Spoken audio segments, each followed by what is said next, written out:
Bienvenidos al módulo médico-quirúrgico. Es un módulo muy dinámico donde todo lo que nosotros vamos a aprender lo vamos a aplicar.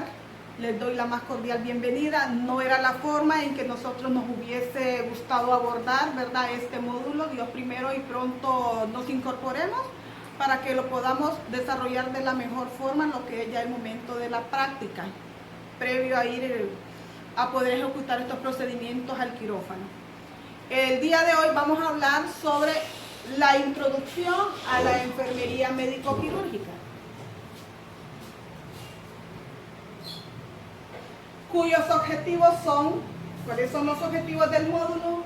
Que ustedes conozcan los fundamentos teóricos de la enfermería médico-quirúrgica y la enseñanza de los cuidados. Al contar con estos fundamentos teóricos, pueden aplicar estos conocimientos científicos y brindar una atención individualizada a la persona que presenta problemas o alteraciones de la salud. Y al mismo tiempo van a poder planificar acciones de enfermería que contribuyan a solucionar o disminuir problemas de salud detectados en los pacientes. Vamos a hablar un poquito del término de cirugía. El término de cirugía significa rama de la medicina que trata los padecimientos por medios manuales e instrumentales. La verdad que el término de cirugía data desde años, desde la prehistoria, que viene también a través de mitos. Cuando hablamos de que estos procedimientos se hacen con el uso de manos e instrumentos. ¿Qué significa? Que la persona que realiza estos procedimientos tiene que tener bastante habilidad con sus manos y al mismo tiempo se necesitan instrumentos para poderlo llevar a cabo. Comprende el tratamiento integral de los enfermos que se atienden con esta disciplina. El acto de realizar una cirugía se le denomina procedimiento quirúrgico. Entonces, ¿qué significa esto? Cuando hablamos de que el acto de realizar una cirugía se le denomina procedimiento quirúrgico, estamos hablando de que es un sinónimo. Cirugía y procedimiento quirúrgico, estamos hablando de lo mismo. Y al paciente se le atiende de una manera integral. Si el paciente va a ser sometido a un procedimiento quirúrgico, este paciente debe de ir con toda la preparación. ¿Qué significa? Si es una cirugía planeada, el paciente se tiene que identificar si tiene algún problema de alguna patología para tratarlo previamente antes de realizarle la intervención quirúrgica.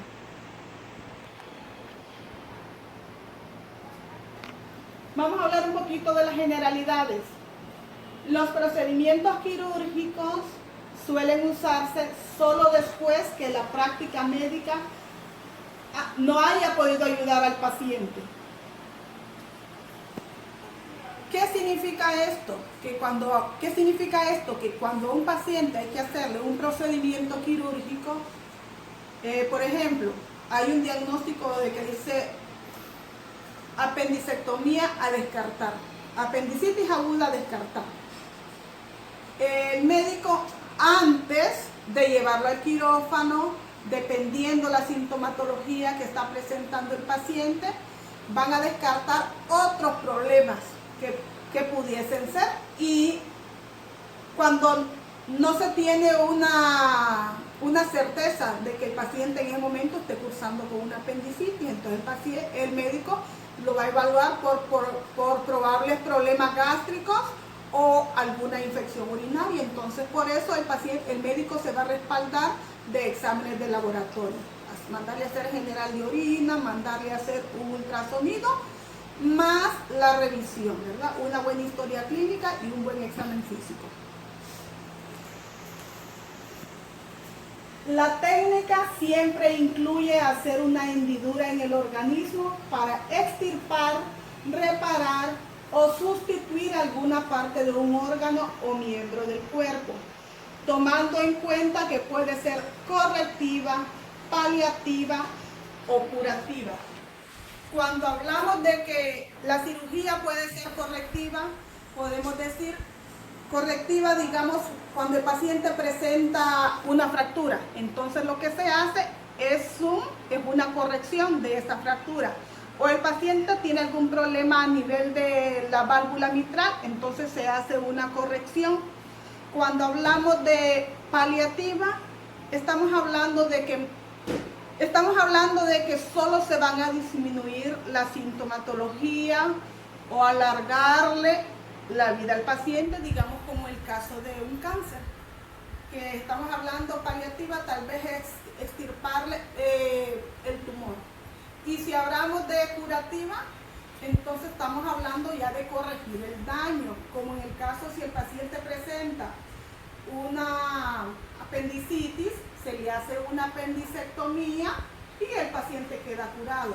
O si el paciente se le extirpa lo que es la vesícula a través del procedimiento que se llama colecistectomía, entonces le estamos solucionando el problema al paciente.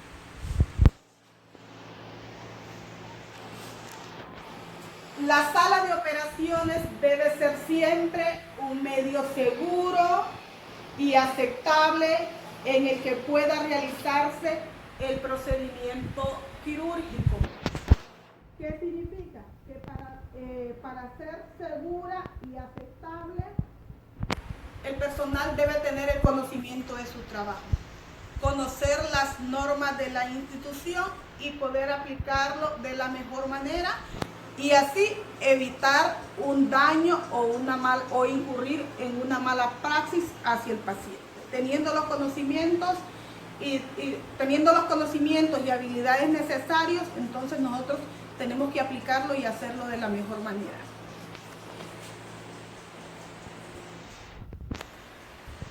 El objetivo principal es evitar infecciones cruzadas y proporcionar seguridad al paciente. La enfermera se convierte en la conciencia del paciente. Para evitar infecciones cruzadas, entonces tenemos que tener amplio conocimiento. La enfermera tiene que tener conocimientos en anatomía, en fisiología, en anestesiología, en asepsia y antisepsia, conocer todos los procedimientos que va a desarrollar en el momento según el papel que vaya a ejercer en el área quirúrgica. La enfermera tiene que tener todo este conocimiento. Dice que es la conciencia del paciente. ¿Qué significa? Que el paciente está completamente bajo nuestros cuidados. Cuando este paciente sale de sala de operaciones bajo efecto de anestesia, va a la sala posanestésica, o sea, a la sala de recuperación. Y este paciente depende completamente de nosotros. Y por eso tenemos que tener todos los conocimientos necesarios para aplicarlo de la mejor manera y evitar una mala praxis o evitarle un daño al paciente.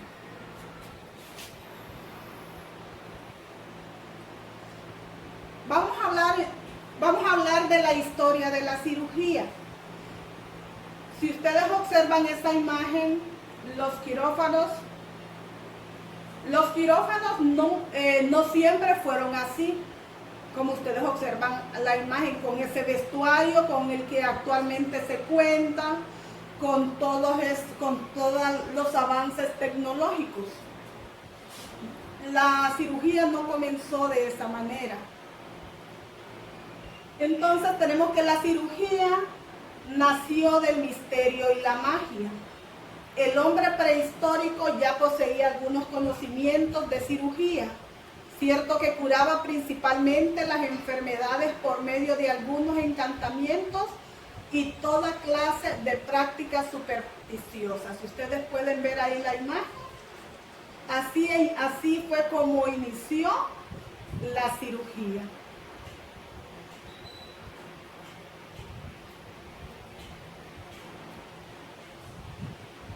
Si ustedes observan la imagen, dice cráneo datado en el Neolítico, 3500 años antes de Cristo. conservado en el Museo de Historia Natural de Lausanne, trepanado posiblemente con sílex. Hallazgos arqueológicos han descubierto esqueletos de hombres primitivos cuyos cráneos se encuentran agujeros causados por trepanación de un cirujano. Entonces, como venimos hablando, la cirugía data de tiempos antiguos, desde la prehistoria, donde el hombre primitivo atendía o desarrollaba algunas actividades, pero ellos lo tomaban como algo normal que ellos podían hacer cuando se presentaban ciertos problemas de salud propios del medio ambiente, ya sea con fracturas o algún tipo de enfermedades. Entonces ellos hacían bastante el uso de las hierbas. Y si nosotros observamos, todos estos conocimientos se van transmitiendo de generación en generación, incluso hasta ahorita que estamos en el siglo XXI seguimos haciendo uso de los mismos. Entonces los avances han ido ocurriendo a prueba de... han ido ocurriendo así como prueba-error, haciendo los experimentos, probando qué cosas benefician y qué errores se han cometido. Si ustedes observaron en la imagen ese cráneo se dice que fue trepanado, que tiene su origen 3500 años antes de Cristo, o sea que estamos hablando en la era de la edad de piedra.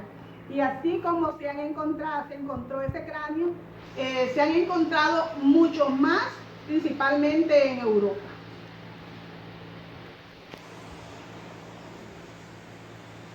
Las primeras técnicas quirúrgicas se emplearon para la combinación de estudios arqueológicos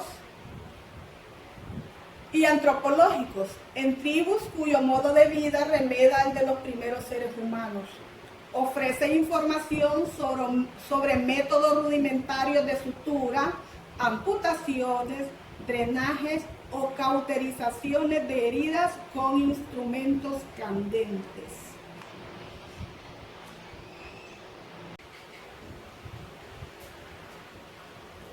Bueno, entonces hablamos de elementos candentes, y si nosotros analizamos actualmente lo que se está utilizando como medida para disminuir lo que son las hemorragias es el uso del cauterio, que si lo analizamos así, elementos candentes también era una forma de cauterizar, ¿verdad?, las heridas, pero de una forma primitiva y rudimentaria. Estamos hablando que también hacía mezcla de salitre y azufre en las heridas, se le prendía fuego, entonces hacían una práctica de lo que ahora llamamos cauterización. Eso lo hacían las tribus asiáticas. Las técnicas de drenaje de los indios Dakota, la caña de pluma conectada a una vejiga urinaria animal para succionar lo que era el material purulento. Entonces ellos hacían el uso de estos químicos y de herramientas rudimentarias. Tenemos que hacían el uso de, hacían suturas con el uso de una planta llamada acacia que tiene unas grandes espinas, y que se dice que actualmente también esta planta de acacia que tiene esas grandes espinas todavía se lleva a cabo este tipo de suturas. Se usa ya en el área de África por una tribu de Kenia. Entonces, si miramos ustedes la imagen, los masái emplean agujas de acacia con el mismo fin. Desde el tiempo de la edad de piedra, este tipo de planta de acacia que tiene esas grandes espinas se usa para hacer lo que son suturas, ¿verdad? O sea, reparar una herida.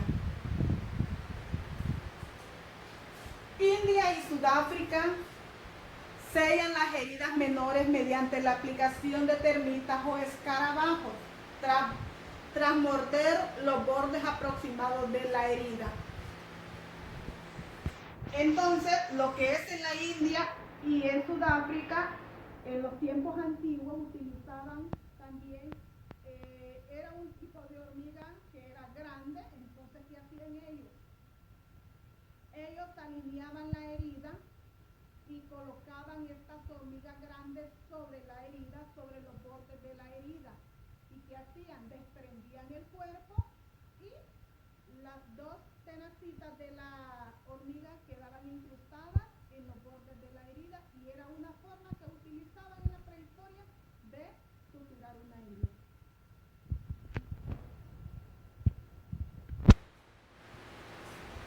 En la antigüedad la cirugía estaba muy avanzada en la India. El libro Susurrata Samhita describe 150 instrumentos agudos y romos, incluyendo 20 cortantes. Los cirujanos hindúes realizaban procedimientos como amigdalectomía, cesáreas, amputaciones. Eso fue en el siglo VI antes de Cristo, o sea que estamos hablando de que en la India la cirugía estaba bien avanzada en ese tiempo. En la época de la medicina en Grecia, mientras la medicina religiosa se basaba en la magia, los médicos hipocráticos desarrollaban sus propias técnicas de la cirugía. Comienzan a utilizar sondas, cauterios, curetas, trépanos y cuchillos, así como pinzas.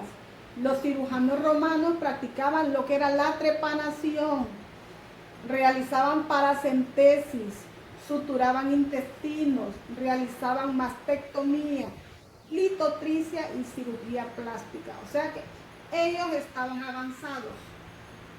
Ellos estaban avanzados, ¿verdad? La cirugía avanzó más rápido que la medicina porque sus resultados eran impresionantes. Ya en el comienzo del siglo moderno en Francia, en el siglo XVIII, la cirugía alcanza su mayor auge, fue a partir de la Ilustración.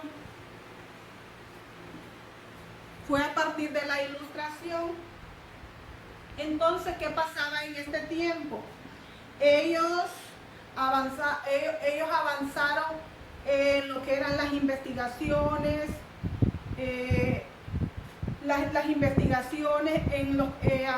ampliaron los conocimientos científicos, económicos, políticos. Entonces, a partir de la Ilustración, donde ellos ampliaron su conocimiento, es donde Francia alcanza su mayor auge en la medicina. Si hablamos del comienzo del mundo moderno en Francia, en el siglo XIX, Lister introdujo el ácido carbólico como antiséptico y además las enfermeras ayudaban en el quirófano. Florence Nightingale sentó las bases de la asistencia manteniendo una higiene satisfactoria. Con la llegada de los nuevos descubrimientos de la época del Renacimiento, comienza a reivindicar en la cirugía. Entonces, si nosotros observamos, en el siglo XIX, Florencia Nightingale sentó las bases de la asistencia de enfermería. Entonces, con los conocimientos incorporados de la primera enfermera profesional, Florencia Nightingale, aportó bastante a la medicina.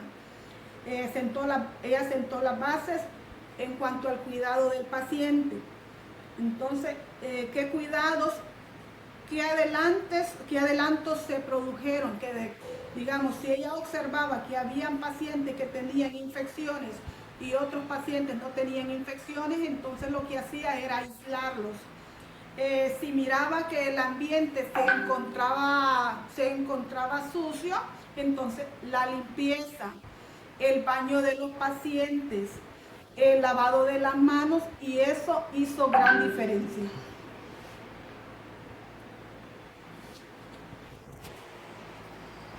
La primera intervención quirúrgica que salió exitosa Fue realizada en 1846.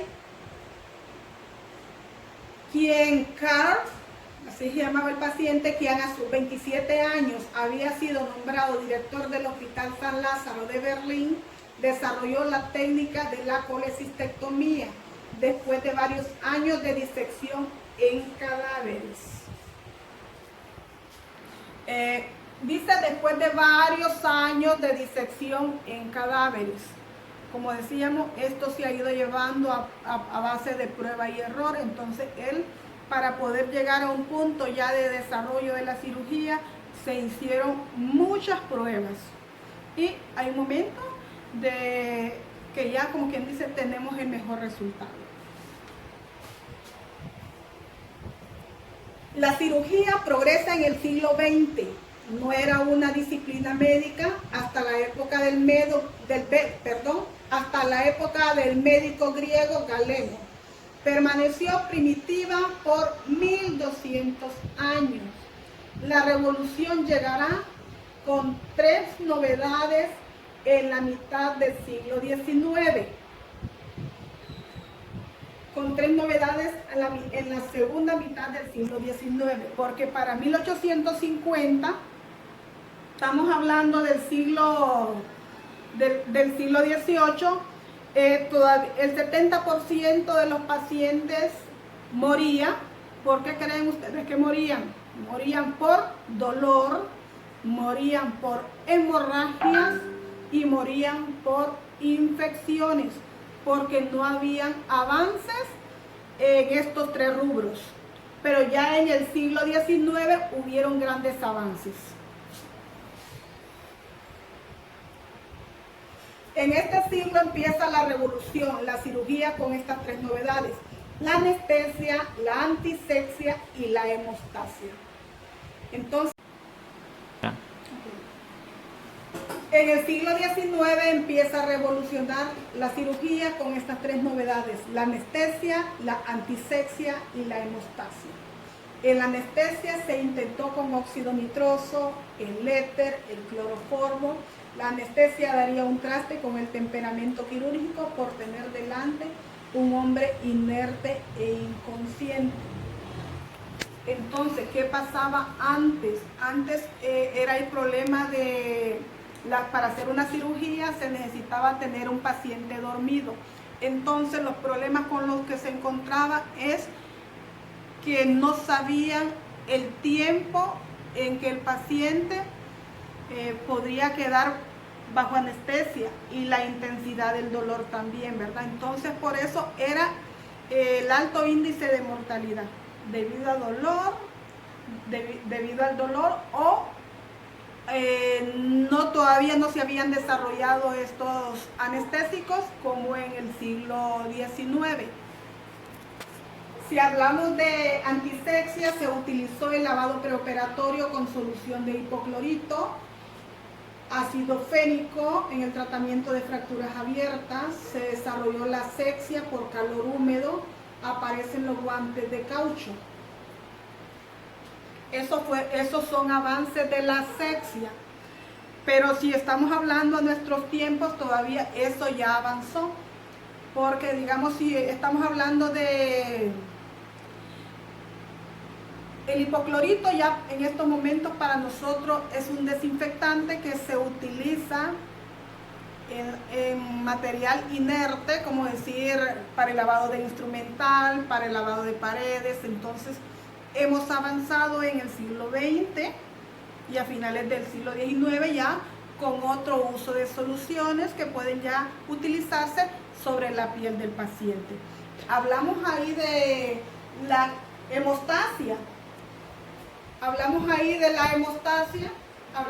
Si ustedes se observan, están hablando ya desde el siglo XIX los avances, ya que era uno de los problemas que se presentaban a medida se ha ido desarrollando lo que es la cirugía, que el paciente también moría desangrado. Entonces es uno de los avances que en el siglo XIX surgió con el uso del cauterio, el uso del cauterio, el uso de hilos especiales, ¿verdad? Para clapar esos pequeños vasos, el uso de instrumentos. Si ustedes observan esa imagen, esa imagen dice: documento en la narración de un testigo ocular del primer uso afortunado de la anestesia con éter, ocurrido en el Hospital General de Massachusetts en 1846. Entonces, si ustedes pueden observar ante cuántas personas hicieron esta demostración. Entonces estamos hablando ahí de los avances de la anestesia. Que este paciente se le hizo, a este paciente se le hizo un procedimiento de que tenía un tumor a nivel de la mandíbula y se le hizo recesión. El paciente no presentó dolor en ningún momento y la cirugía fue un éxito con ese tipo de anestésico, el cual era el éter.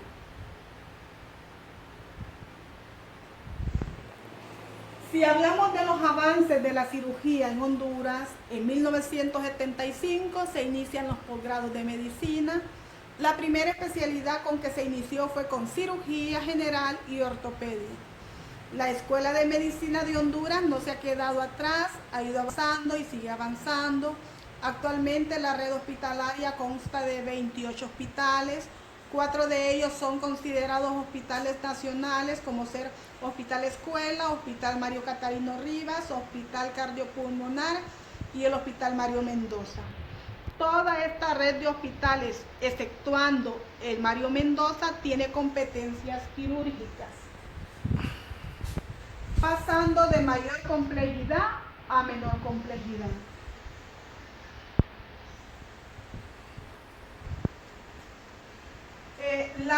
La UNA, como formadora de recursos, entonces ha avanzado mucho en las especialidades quirúrgicas. Entonces ahora nos podemos encontrar con que hay cirujanos pediatras, hay cirujanos oncólogos, hay otorrinos, hay ortopedas, hay cirujanos vasculares, hay cirujanos cardiovasculares. Entonces, ¿qué significa? Que hemos ido en avance en lo que es en cuanto a la cirugía. También a nivel de enfermería, preparando especialistas especialistas quirúrgicas, y ahora hemos ido avanzando también en la universidad, porque ahora lo que se van a preparar van a ser maestrías. Entonces las enfermeras van a tener la oportunidad ya no de ser especialistas, sino que sacar una maestría quirúrgica.